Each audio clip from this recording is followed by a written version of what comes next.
Hello, my name's Alex Maxwell Scott and welcome to the next episode of the Scots Guards video diary from Fobulet, Afghanistan.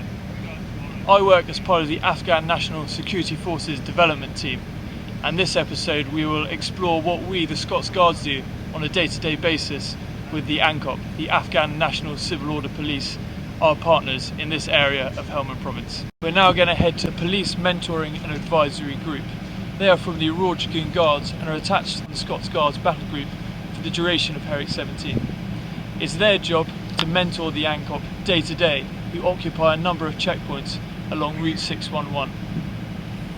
They are under the command of Lieutenant Moncrief, and we're going to head out and see what they do on a day-to-day basis.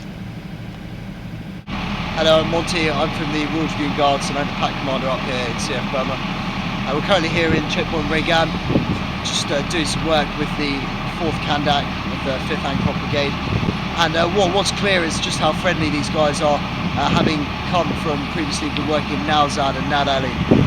And they're really professional, hard-working soldiers who have done this for a number of years now. And they're very keen to engage and work with us in order to build a better future for the people who live in CF Burma. Hi, I'm Corporal Cox, currently working with the PMAG. Today we're at a checkpoint in Helmand province and we're training the ANCOP. Today I'm going to take you through some medical skills with the catastrophic bleeding, airway breathing and circulation.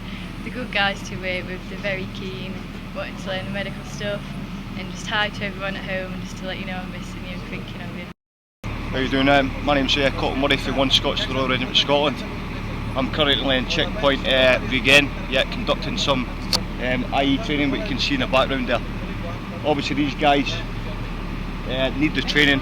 Obviously when we take over and hand over obviously the province to the Afghan people and the police mentoring. As you can see there's the EOD team here conducting some training so they can keep them up to date with the training and drills and skills on the ground. So we are happy as coalition forces to then hand over to obviously the Afghan people. Back in from a successful patrol, we're now going to head to the Intermediate Joint Operations Centre, or the IJOC. And here, Captain Henry Greaves is going to take you through the important role that they fulfil. Hello, my name's Captain Henry Greaves and I'm the Afghan National Security Forces Development Officer here in Forward Operating Base Ulet. In the Intermediate Joint Operations Centre, we run a partnered ops room, the Afghan National Civil Order Police. This gives us a direct link into the Afghan chain of command within our area of operations. Should the ANCOP patrolman enter the ground, have a contact with the enemy or sustain a casualty, we have a direct tie-in to be able to support and assist the ANCOP where necessary, to either close down the contact or to extract casualties back to the hospital. Our secondary role is to develop the Afghan National Civil Order Police in our area of operations.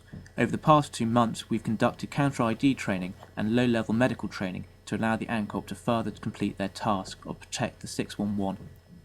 As security is developed on Route 611, we'll be moving away from a partnering footing and taking on more of an advisory and mentoring role. This will mean stepping back from the day-to-day fight and focusing more on Tole commanders and Kandak commanders, similar to company commanders and the commanding officer within the Scots Guards chain of command.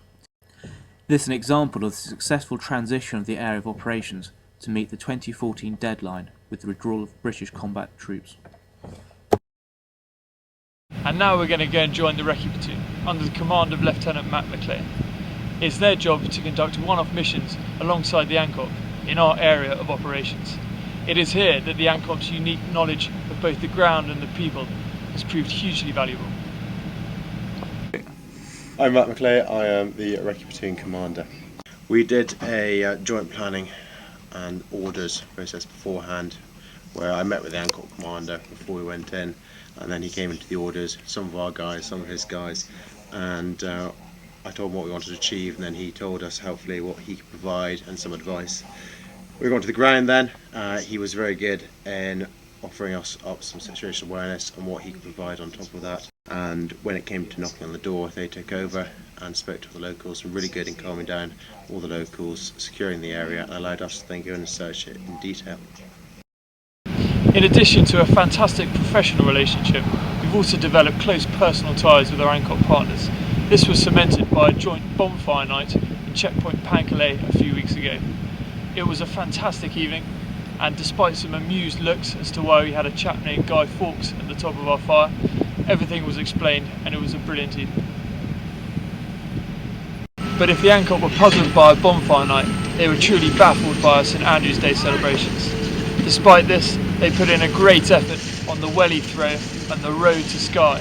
For many of them, it was their first time on a rowing machine, and while short of technique, they made up for it in passion.